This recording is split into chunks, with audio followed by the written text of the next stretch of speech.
you see this. Right. Women are hypergamous, which means they mate across and up dominance hierarchies. And so if you're a male who's successful in a given hierarchy, the probability that you're going to have additional mating opportunities is exceptionally high. It's an unbelievably good predictor of that. That hypergamy is a very uncomfortable discussion. Yes, some it people. certainly is. It's It doesn't very matter. uncomfortable. Well, there's plenty of uncomfortable discussions to be had. That's a big one, though. It is. The idea that it defines women's sexual choices by the fact that they want bigger, better. They want someone who's more successful, someone who's higher on the social ladder than what they're accustomed to or what they have now. Well, what women do is, mate choice is a very difficult problem. So how do you solve it? Well, here's how women solve it. Throw them in a ring, let them compete at whatever they're competing at, assume that the man who wins is the best man, marry him. Yes. It's a brilliant solution. It's a market-oriented solution.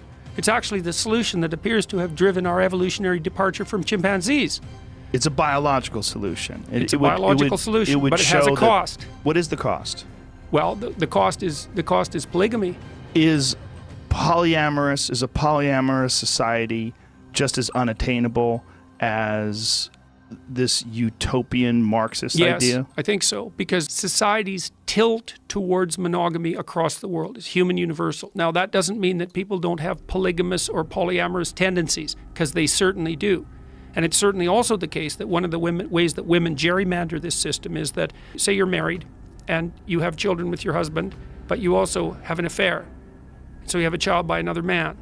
That's more common than anyone suspected.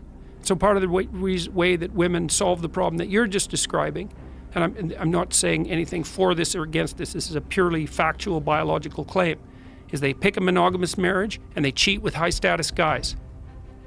Now, obviously in the confines of the marriage, that's a terrible thing, but... That's a very uncomfortable subject, though, for women in particular. Well, it's an uncomfortable subject for everyone. Right, but it's a terribly uncomfortable subject. They don't like the idea that this is a common thing, that women choose a safe man that is willing to be monogamous with them, and perhaps maybe they're above him in a social class or in sexually, and then they'll cheat with someone who is above them. It's common, but it's not the norm. Right, it's still the norm not to do that. The norm is fidelity. Right.